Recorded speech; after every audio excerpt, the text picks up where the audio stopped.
En este video me referiré a un aspecto fundamental en la elaboración de una investigación o en el desarrollo de una tesis de maestría o tesis doctoral. Me refiero a la revisión de la literatura científica sobre el constructo, sobre la temática que uno está investigando. Para ejemplificar, recurriré a la revista Psicotema, una de las revistas más importantes en el área de la psicología en el ámbito hispanoamericano, cuyo factor de impacto se indica acá y es de 0,93. Es el factor de impacto más alto en las publicaciones en el ámbito de la psicología. Si lo comparáramos con revistas en el área de la medicina, a nivel internacional es bastante bajo, porque las de medicina alcanzan un factor de impacto, por ejemplo, de 54. Sin embargo, es una revista relativamente reciente, es del año 89, y se considera una de las revistas más serias, aunque por sus normas de publicación uno detecta que en general se favorecen los estudios psicométricos y los estudios de tipo de corte cuantitativo, es decir, con base estadística bastante desarrollada. Sin embargo, reitero, es una revista importante y donde hay estudios científicos que son del ámbito de la psicología y en general hay artículos sobre la ciencia social. En este caso, voy a ejemplificar con este tema de revisar la literatura científica, revisar un artículo. Voy a revisar 3 artículos. El primero publicado el año 2000, denominado Personalidad y conducta antisocial, amplificadores individuales de los efectos contextuales, los autores. Este párrafo es tremendamente importante porque es una síntesis de lo que significa la publicación. Corresponde al concepto de resumen o abstract. Fíjense que empieza la narrativa científica señalando que el propósito de esta investigación, eso es tremendamente importante, el propósito de la investigación fue evaluar las relaciones de interacción entre una serie de predictores de conducta antisocial previamente identificados en una muestra de 3.186 adolescentes. Inmediatamente se establecen las variables y el procedimiento a seguir. Se van a estudiar interacciones en orden a identificar predictores de conducta antisocial. Se define la muestra de un tamaño de 3.186 adolescentes. Ahora se indica que se recogió información sobre variables personales y contextuales y se evalúa la influencia de cada factor. Y seguidamente el grado que algunas características de personalidad modulan la influencia de aspectos familiares, grupales, etc. Y se cierra este resumen indicando que los resultados se interpretan en relación a la necesidad de superar las perspectivas aditivas no interactivas en el campo. Y finalmente se analizan las implicancias metateóricas de estos resultados. Ahí está todo el armazón conceptual de lo que representa el resumen. Ahora iremos examinando la estructura del artículo. Se inicia en este punto sin la palabra introducción, pero en realidad es una introducción en la cual se va a hacer una descripción del marco teórico conceptual que va a contextualizar la investigación. Por ejemplo, se inicia con el párrafo: en las últimas décadas se ha dedicado un ingente esfuerzo de investigación a la detección de los llamados factores de riesgo de delincuencia juvenil. Y aquí los autores describen el propósito que se ha tenido en esta materia y hacen alusión a diferentes programas que se han utilizado para enfrentar el problema. Y señalan que es en este el contexto en que florece la investigación sobre los elementos de riesgo especialmente para identificar los factores que serían predictores.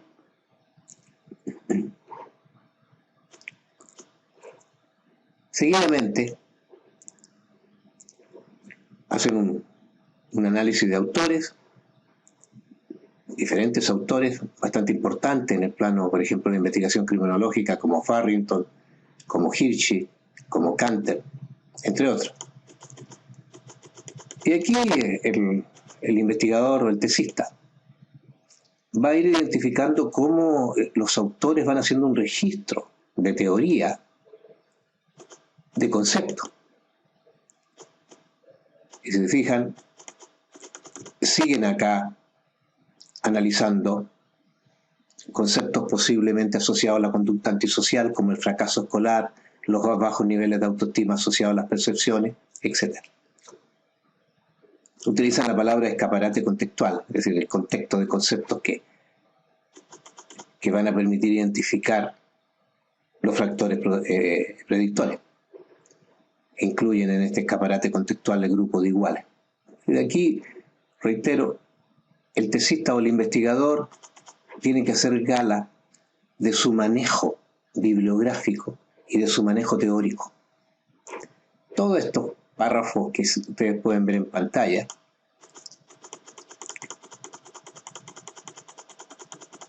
hacen que el investigador tesista demuestre su familiaridad y conocimiento del tema. Aquí, en este párrafo, los autores identifican un vacío investigativo y señalan, ahora bien, por desgracia, las interacciones entre factores contextuales, temperamentales y sociocognitivos, por lo que hace a sus efectos sobre el comportamiento que nos ocupa, se ha sometido a prueba en muy pocas ocasiones. Este es el vacío en el cual ellos van a ubicar su investigación. Y siguen argumentando en el mismo sentido. Lo cierto es que las escasas líneas de investigación que se han tenido como finalidad, etc. Es decir, siguen, y ahí van a ubicar ellos, se van a posicionar. Y señalan que hay una pregunta que debe ser respondida. ¿Qué ocurre cuando tenemos adolescentes que reúnen un amplio conjunto de factores de riesgo y sin embargo no desarrollan patrones de conducta antisocial? Qué relevante pregunta. ¿Qué les está protegiendo? ¿Qué variables amortiguan o eliminan los efectos de los factores de riesgo? Y dice que son muchas las interpretaciones. Aquí ya van concluyendo, después de toda la revisión de la literatura e identificación de este nicho investigativo, no es difícil argumentar acerca de la necesidad de estudiar los efectos de las interacciones para comprender los procesos implicados en la génesis, mantenimiento y prevención de la delincuencia. Es decir, aquí los autores demuestran cuál va a ser su aporte y qué es lo que van a hacer. Por lo tanto, en la primera parte del artículo, en lo que he denominado introducción, y lo mismo haría cualquier investigador y lo debe hacer cualquier tesista de maestría o doctorado, hacer una revisión bibliográfica y una redacción que demuestre la familiaridad con el objeto a investigar, con el constructo, con la temática a investigar, y se demuestre que se han revisado las distintas teorías que estarían explicando el fenómeno a estudiar. Y al mismo tiempo, señalar cuál va a ser el aporte específico que hace el investigador o que hace el tesista en este campo del conocimiento. Aquí se fija el territorio. Reitero, esto es lo mismo para un investigador y para un tesista. Enseguida, el investigador, el tesista, tiene que establecer el método que se va a emplear en la investigación. Acá ellos reiteran esta idea que he venido expresando, que ellos descubrieron un nicho en el que van a desarrollar la investigación, y por eso dicen que ellos esperan hacer una contribución significativa al conocimiento de ciertas interacciones entre predictores de conductas antisocial. con una atención muy especial a las diferencias relevantes que puedan aparecer vinculadas al género, si es hombre o si es mujer. Y dice que reunieron datos de variables contextuales y personales y usaron una técnica estadística que es la de regresión jerárquica con la intención de determinar el grado en que algunas variables de personalidad pueden modular en intensidad relevante la influencia del mundo familiar, escolar, interpersonal, grupal, así como los aspectos socioeconómicos. Aquí se presenta el conjunto de variables y el plan de análisis estadístico a seguir. En este punto, participante, que es un desagregado de método, y por eso la cursiva, se indica la muestra, las características de la muestra. Un total de 3.186 adolescentes españoles, de los cuales fueron 1.729 chicos y 1.457 chicas. Y el grupo de edad entre 14 y 19 años, con una media de 16 años. Sujetos escolarizados en colegios públicos y privados. Esto es importante, los datos sociodemográficos. Son las variables clasificatorias de los sujetos. Es importante que todo investigador las declare. No está señalado con precisión el método de muestreo, aunque aquí se dice que la amplitud de la muestra fue correlativa a la amplísima información que se recabaría sobre ella. El tamaño de la muestra es bastante grande. Variables e instrumentos. Otro subtítulo de la movida, podríamos decir, o el movimiento que realiza el artículo, primero la introducción, después el método. Y aquí la variable de instrumento sería una submovida. Señala que se evaluaron las siguientes variables con los consecuentes instrumentos. Esto es muy importante. Cada variable fue medida con un instrumento. Ámbito familiar y escolar, por ejemplo, número de hermanos y hermanas, orden de nacimiento, apego a los padres, apoyo parental, prácticas punitivas, etc. Acá se van señalando los instrumentos que se utilizaron para medir cada una de las variables que formaron parte del estudio. Por ejemplo, respecto a las variables de personalidad, se evaluaron con un instrumento que se denomina búsqueda de sensaciones, impulsividad, autoestima, empatía y locus de control. Esto es importante que el investigador haga una especie de tabla en que identifique las variables y los instrumentos de medición. Se señala además que se determinó el nivel de conducta antisocial de cada sujeto a través del cuestionario de conducta antisocial, bastante conocido en el ámbito de la criminología, que a través de 82 ítems indaga acerca de la frecuencia de las conductas como el vandalismo, robo, agresión, etc. Y acá los autores indican algo que es tremendamente importante en investigación científica: la fiabilidad y la validez de los instrumentos que se han utilizado para hacer las mediciones. Otro submovimiento, submovida dentro del apartado método es el procedimiento. Cómo se aplicaron los cuestionarios en este caso. Importante que dice que los estudiantes participaron voluntariamente. Hubo un rechazo a colaborar solamente el 1,3%. Y se le dio garantía de confidencialidad y anonimato. Otro punto importante en la investigación. La siguiente movida, esta no está en cursiva, son los resultados y la discusión. Importante acá, se empieza señalando que se hizo un análisis de correlación parcial para determinar las relaciones entre conducta antisocial y los factores considerados. Y posteriormente hicieron un análisis de regresión en orden a establecer los factores predictivos. Aquí se está describiendo la instrumentación estadística que el investigador aplica a sus datos, que tiene mucho sentido dependiendo del tipo de variables que se están midiendo. Si se hace correlación y regresión, se tratará de variables, este tipo de correlación y este tipo de regresión. Necesariamente las variables serán cuantitativas y se deberá probar que están distribuidas normalmente. Se señala a nivel de resultados que los análisis correlacionales entre la conducta antisocial y los factores socioeconómicos, familiares, grupales, escolares y de personalidad mostraron un patrón clásico. Las conductas antisociales se relacionaron débilmente con el estatus socioeconómico. Y aquí está el R de Pearson, negativo, bastante bajo, y una significación del 0,05 como parámetro de análisis.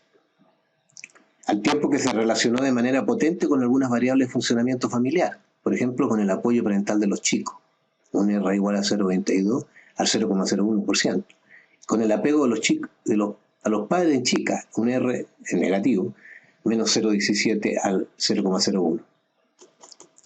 Y de modo especialmente fuerte con el contacto con iguales delincuentes. Esta es una teoría de los pares, bien importante en criminología. Y aquí se van describiendo, vuelvo a repetir, los resultados, todos los resultados específicos que con esta investigación se alcanzó. Se va haciendo una narrativa, o lo que Samaja llama una retórica investigativa, en que se van analizando los distintos resultados que se han obtenido. Se presentan cuadros estadísticos como el siguiente, que corresponde al análisis de regresión realizada por los investigadores para las variables seleccionadas en cada dominio. En vez de la variable dependiente conducta antisocial, se utilizó el método paso a paso, stepwise, paso a paso, y aquí están las variables y la significación se indica acá. Cuando se tiene 3 asteriscos es al 0,1 y cuando se tiene un asterisco al 0,05. Y aquí vamos viendo que son todas significativas. Respecto a la familia, el orden fue edad, apoyo parental, relación entre los padres y relación entre los hermanos. Es importante que el tesista aprenda a leer el significado de estas tablas e interpretarlas. No se trata de saber específicamente las fórmulas estadísticas, cómo se llega a ellas, pero sí entender qué significa esta T. ¿Y qué significa este valor? Sabemos que en el caso de T, de valores T, estos valores son absolutos, es decir, son independientes del signo positivo o negativo. Lo importante es que en la regresión, el paso a paso, va despejando primero la edad, el apoyo parental, la relación entre los padres, las relaciones entre los hermanos con respecto a la familia. En el caso de los chicos. También en el caso de los chicos, significa entre un mayor número de variables, edad, apoyo parental, punitividad, apoyo parental, número de hermanos, orden de nacimiento, que no juega un rol acá. Respecto a la escuela, edad, apego a la escuela, fracaso escolar en los chicos. En cambio, en la chica, edad y apego a la escuela. Respecto a la variable personalidad, se despeja edad, búsqueda de sensaciones, impulsividad, externalidad del control para el fracaso personal, autoestima. Cada uno de estos conceptos el investigador los tiene y el tesista los tiene que definir. El investigador en su artículo no los define, se supone que con la revisión bibliográfica a la que se alude en el artículo es suficiente, pero en una tesis de maestría o de doctorado todos estos términos que tienen que estar definidos. Seguimos. Sigue el autor acá con la interpretación, análisis y discusión de los resultados. Podemos observar interacciones muy potentes entre factores de personalidad y variables familiares. Así, la búsqueda de sensaciones, la impulsividad y la externalidad para el fracaso personal parecen modular de modo decisivo los efectos sobre la conducta antisocial de algunas variables de funcionamiento familiar, apoyo parental, relaciones entre padres, apego a la familia y niveles punitivos de las tácticas disciplinarias. Aquí es importante que el tesista aprenda a la forma que toma la narrativa científica. Este es el estilo de narración que se hace a partir de los hallazgos empíricos que se han encontrado. Otra tabla, y aquí se ha aplicado la regresión jerárquica, controlando la edad como factor, y se ve la relación de familia con personalidad. Aquí en negrito estas son las más destacadas, aparece como las más significativas, tanto para los chicos como para las chicas.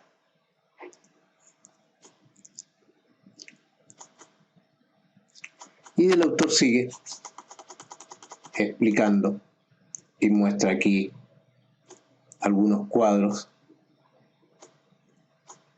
algunos gráficos, discriminando chicos y chicas, alto apoyo y bajo apoyo, alta búsqueda de sensación, baja búsqueda de sensación. Aquí, probablemente que el director de tesis conversará con el tesista de que cuando se utiliza estos conceptos como alta y baja ordinales,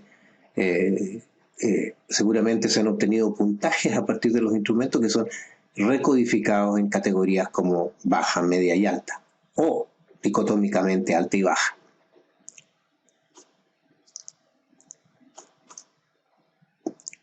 Otra tabla estadística sobre las interacciones significativas usando una regresión jerárquica, pero ahora ya no en la familia, sino que en la escuela con la personalidad.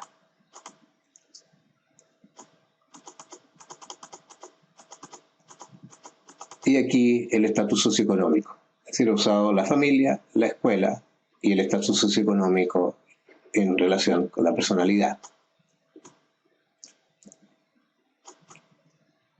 Se han expandido bastante en la presentación de los resultados y se llega a la última movida fundamental del desarrollo del artículo o de la investigación.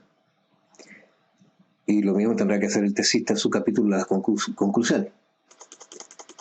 Fíjese la retórica. Considerándolos de un modo global, muchos de los resultados de este estudio sintonizan con los hallazgos de aquellos que hasta ahora han tenido algún éxito en la tarea de establecer asociaciones consistentes con conducta antisocial y o delincuencia, variables inscritas en el contexto familiar, sobre todo aquellas que hacen referencia a las percepciones que los propios sujetos tienen sobre sus vínculos afectivos y las concernientes a las tácticas disciplinarias, algunos procesos desarrollados en el ambiente escolar, etc.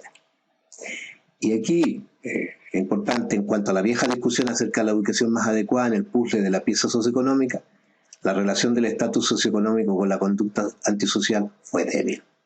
Para llegar a redactar un párrafo de este estilo, obviamente que el investigador o el tesista tiene que tener la documentación respectiva que les permita llegar a esta conclusión metateórica, es decir, una abstracción bastante grande.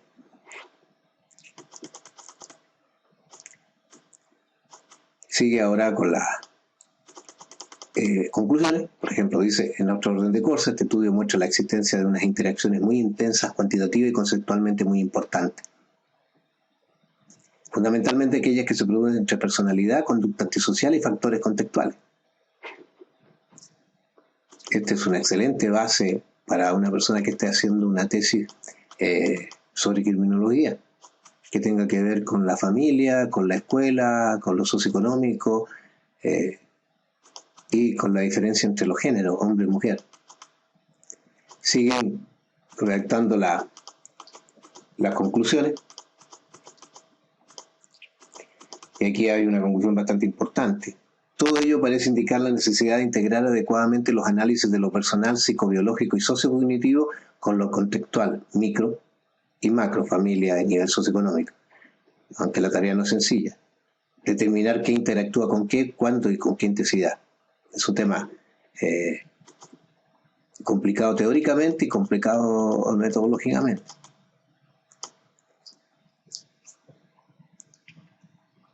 Aquí, en un párrafo final, dice: así entendida, la relación entre lo individual y lo social se nos muestra más equilibrada frente al sociologismo estructuralista, interesante, y al psicologismo más reduccionista, esta dicotomía que colocan.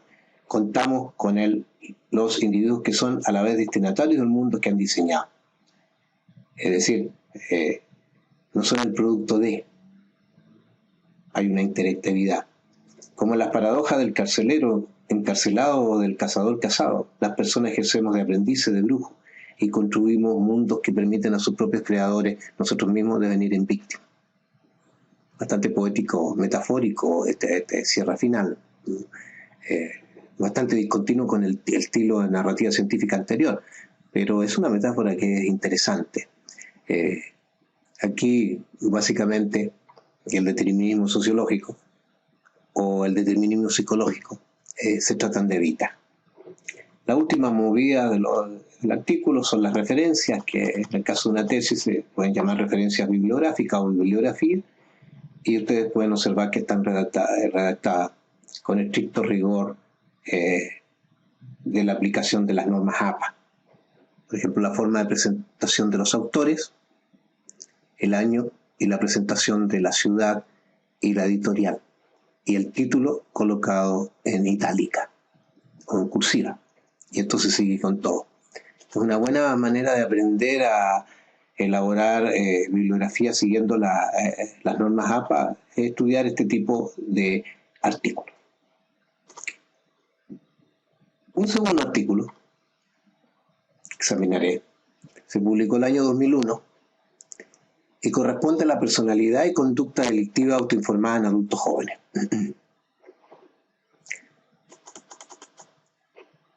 Un poquito distinto es el resumen o abstract que presentan los autores acá. Parten de una afirmación teórica, que es la teoría de la personalidad de Eysenck, respecto a la conducta antisocial. Predice que entre la población reclusa se hallaría una determinada combinación de dimensiones básicas de personalidad, consistente en puntuaciones elevadas de extraversión, neurotismo y psicotismo. Esto se ampara en la revisión de la literatura, en las evidencias empíricas existentes, y corresponde a la introducción de lo que Samaja llamaría como una hipótesis sustantiva. Señalan además que en estudios posteriores parecerían indicar, este es un aminorador lingüístico, no se usan formas definitivas, parece, sino este condicional. También se puede llamar atenuador lingüístico. Indican que las predicciones únicamente se cumplían para la dimensión P, psicotismo, cuestionando la relación en extraversión y neurotismo. Y aquí viene la finalidad de este estudio. La finalidad de este estudio consiste en analizar la relación entre personalidades evaluadas mediante este instrumento, la escala de búsqueda de sensaciones, y la conducta delictiva autoinformada en adultos jóvenes de ambos sexos, corrigiendo algunas limitaciones metodológicas de los estudios anteriores. Ese es el aporte. Aquí se alude a la muestra, 3 grupos de sujetos, con distintos grados de conducta antisocial, con los genes respectivos, el tamaño de las muestras. Y señalan que, anticipándonos, porque esta es una síntesis del artículo, los resultados corroboran la teoría de Eysenck en cuanto a la relación entre conducta delictiva antiinformada y psicotismo. Pero con respecto a la dimensión de extraversión, parece estar mejor estimada a partir del rasgo búsqueda de sensaciones y su subescala. Finalmente, en cuanto al neurotismo, los resultados van en la dirección predicha, aunque solo en los grupos de sujetos de varones alcanza un valor superior al 0,30. Acá empieza la señal de familiarización con la literatura sobre el tema de la teoría de la personalidad respecto a la conducta antisocial. Aquí se muestra la revisión bibliográfica, fundamentalmente la teoría de Eysenck, se alude a los distintos estudios. Y en toda esta parte introductoria se seguirá, se dicen una serie de trabajos realizados por nosotros, aluden a sus propias evidencias empíricas y señalan acá en este párrafo un poco el objetivo central del presente trabajo, que siempre se va a indicar en un artículo. Consiste en analizar la relación entre personalidad evaluada mediante las dimensiones básicas de Eysenck y el rasgo de búsqueda de sensaciones y conducta delictiva autoinformada en adultos jóvenes de ambos sexos. Aquí están todas las variables. El diseño que utilizarán lo denominan alternativo, entre grupos de sujetos con distintos grados de conducta antisocial, algo que nos han anunciado ya en el resumen o abstract.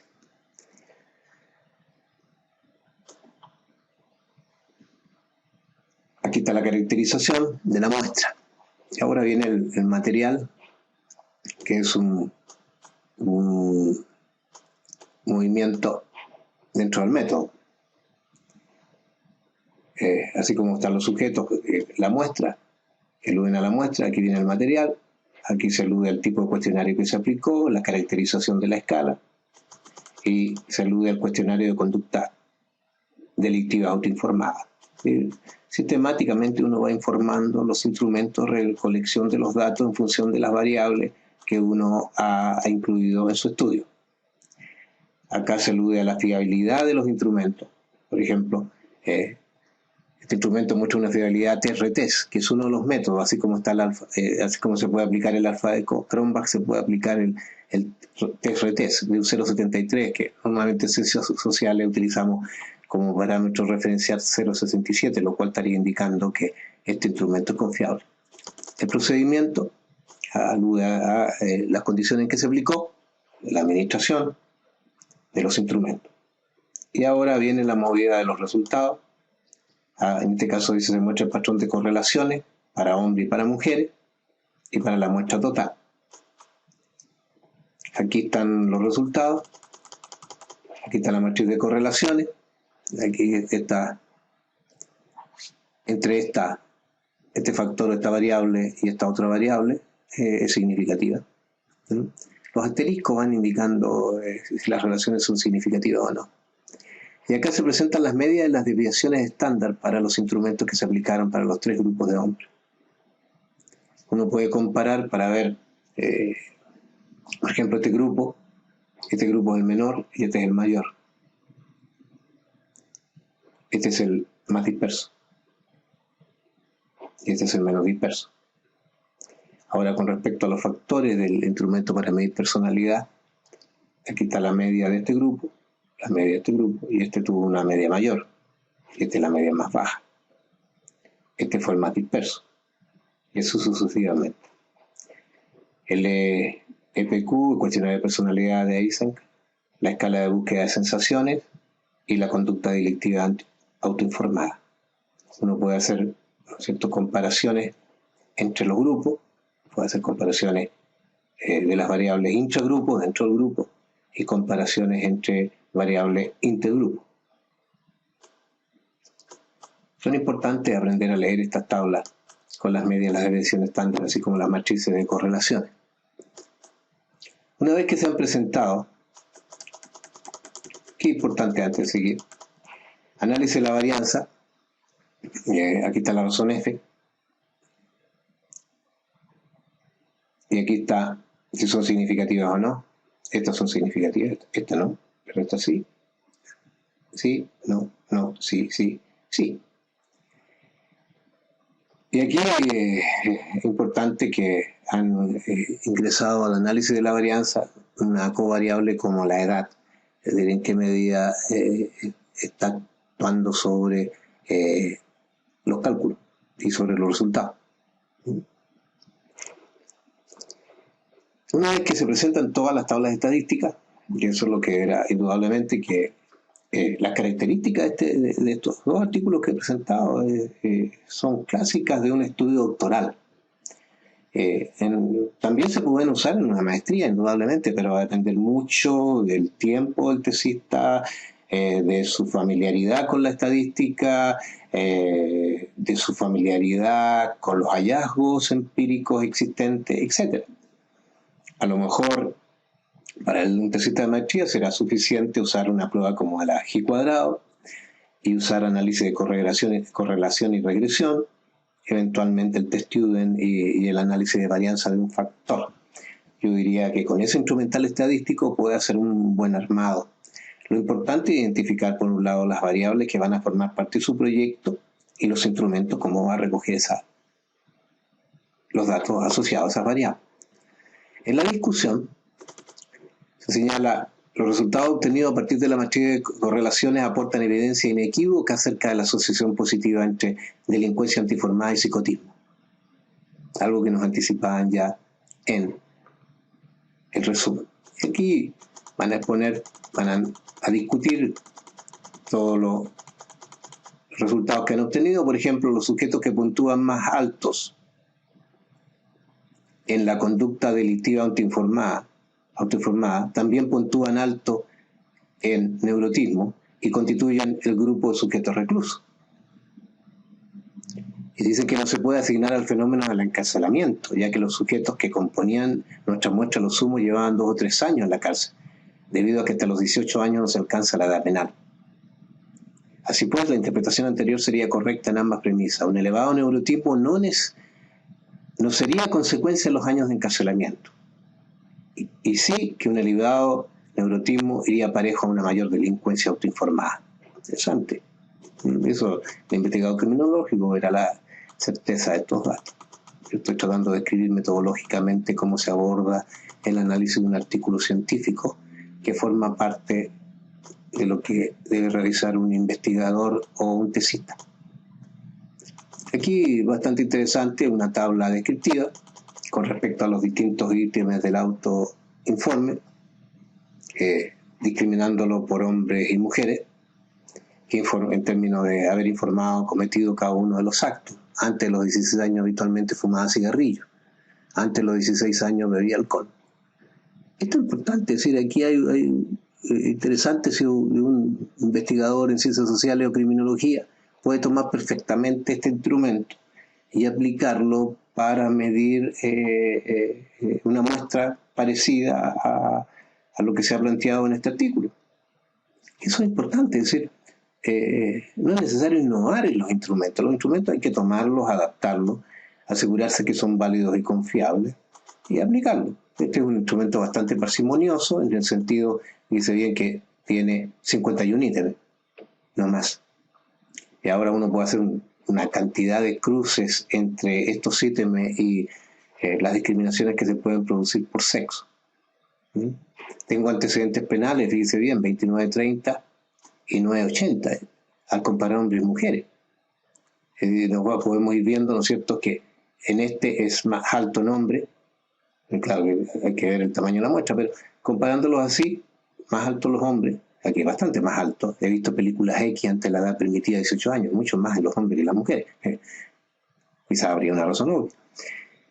Más cercano a este, que es 68, he entrado ilegalmente en una propiedad privada. No, este. Antes de los 16 años he hecho campana en las clases.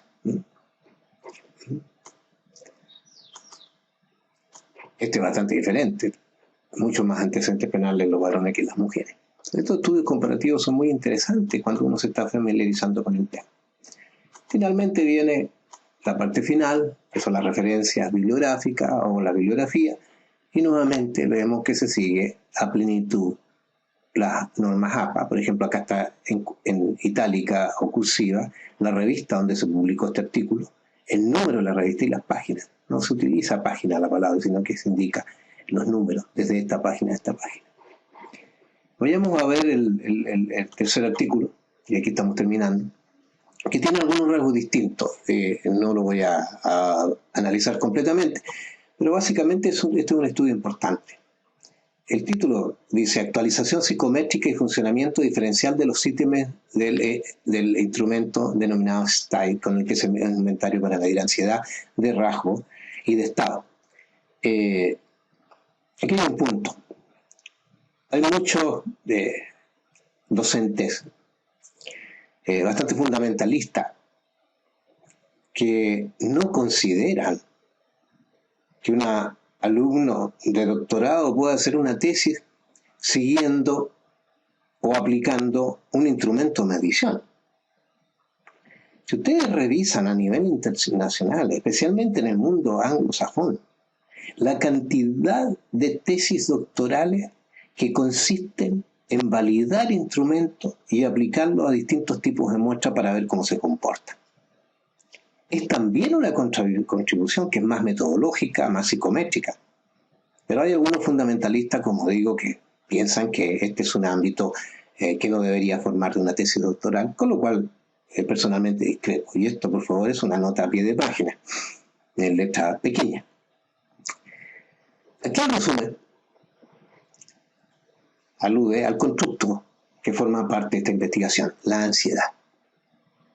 Y señala que es uno de los problemas psicológicos con mayor prevalencia. No hay un atenuador lingüístico, son bastante taxativos en esto. Entre los instrumentos para medir está el cuestionario que ellos van a aplicar, que es el STAI, de bastante uso en el área de la psicología. que mide ansiedades de rasgo y ansiedad de estado. Hay una adaptación. Aquí informan que se aplicó una muestra de 1036 adultos, que se hizo un análisis de fiabilidad aplicando el alfa de Cronbach, bastante alto para ambos factores que forman parte del instrumento, 0,90 y 0,94, y que además se hizo una reducción factorial con respecto al instrumento, y que eso tuvo resultados similares a la versión original. Además se examinó si había funcionamiento diferencial por sexo, y finalmente se realizó comparaciones test-student con los valores de la adaptación. Es decir, cuando se aplica el test-student es porque hay dos grupos, y las variables cuantitativas que se van a utilizar están distribuidas normalmente. Indican que se observa que el Stay mantiene unas adecuadas propiedades métricas y que además ha sido sensible al aumento de estímulos ambientales que producen estrés. Este es un estudio típico de psicométrico que aplica la técnica de el análisis de fiabilidad y por el otro lado el análisis factorial como obra. Nuevamente, al igual que el marco teórico de un tesista, se demuestra la familiaridad con el tema, tanto desde el punto de vista de los autores, desde las teorías y de los hallazgos empíricos. Aquí aluden a los diferentes instrumentos o cuestionarios para medir la ansiedad. Eso es importante, que el constructo normalmente es medido por diferentes instrumentos y lo lleva a que uno elija un instrumento.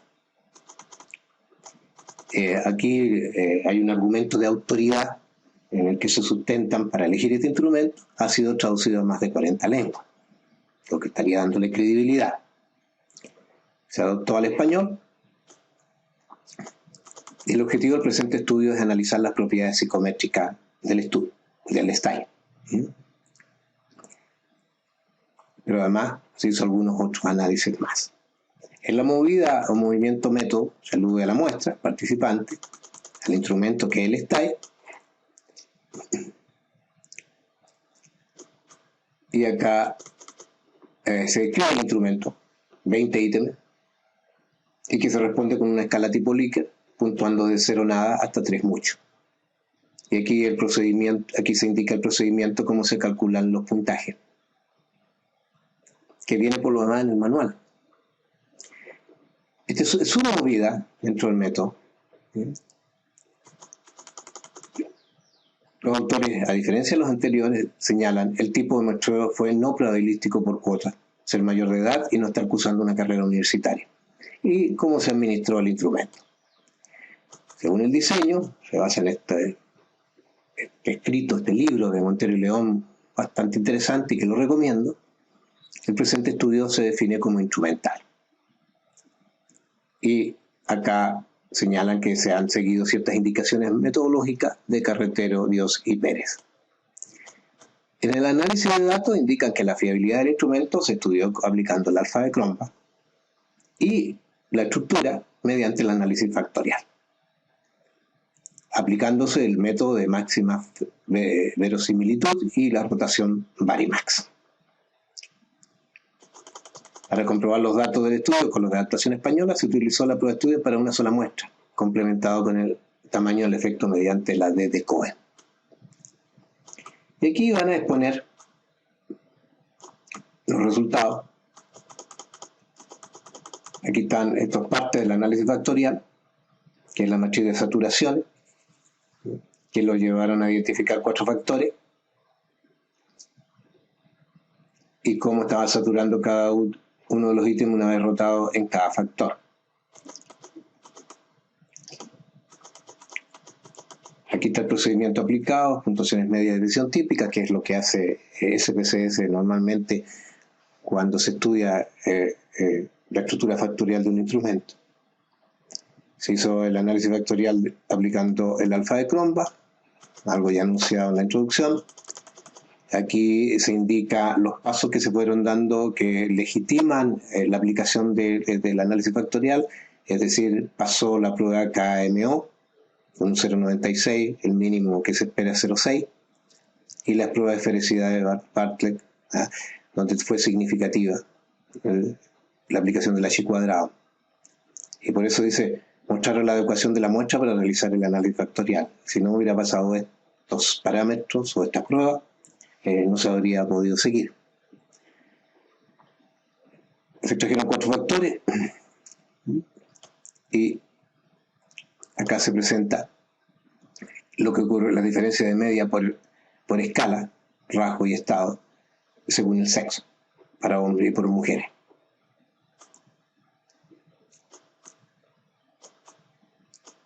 Aquí ya hay algo importante, que es parte también del análisis factorial. El análisis factorial muestra un porcentaje de varianza aplicada superior al 50%. Algunos son más exigentes y exigen el 60%. Esto en los libros clásicos aparece así.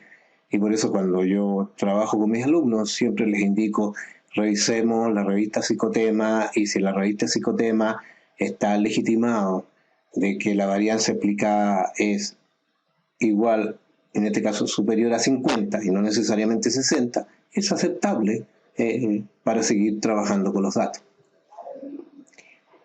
Se trajeron 4 factores, como se indica acá, y presentan un cuadro de funcionamiento diferencial del ítem. Como dije, no voy a referir mayormente, solamente destacar que este es un estudio que corresponde a un análisis de un instrumento desde el punto de vista de la fiabilidad y la validez. Y la validez se estudia en términos de la estructura factorial del instrumento. Y veamos. Ahora, algo que no aparece en los estudios anteriores y que también es un atenuador retórico. No obstante, cabe indicar que el estudio cuenta con la limitación de ser un muestreo incidental, lo que puede influir en las medidas.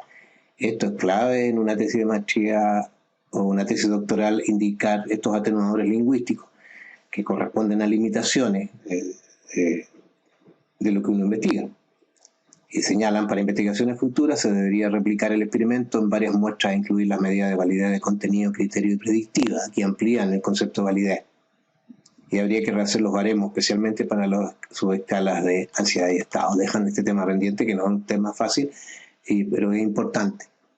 Rescatamos entonces de este estudio el concepto de análisis psicométrico, que es estudiar la fiabilidad, la confiabilidad, y que forman y pueden ser perfectamente parte de una tesis de maestría dedicada exclusivamente a validar un instrumento de medición en el área, por ejemplo, de la drogadicción, de las adicciones, de las conductas delictivas, o de las conductas antisociales.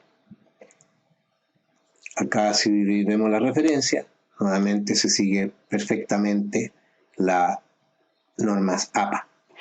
Si ustedes observan este artículo en comparación con este es del año 2011, los artículos a partir de los últimos años en la revista Psicotema empiezan a ser mucho más breves que lo que eran antes. Bien, espero que esta visita a 3 artículos de la revista Psicotema les permita evaluar la envergadura de lo que significa construir un marco teórico revisando los artículos científicos que se han publicado sobre los constructos, sobre las temáticas que un investigador realiza, o un tesista de maestría o un tesista de doctorado. Es importante darse cuenta de que en el marco teórico uno va a tener que hacer un registro de teoría sobre el constructo, va a tener que hacer un registro de preguntas investigativas, un registro de hipótesis y un registro de procedimientos estadísticos para estudiar las variables asociadas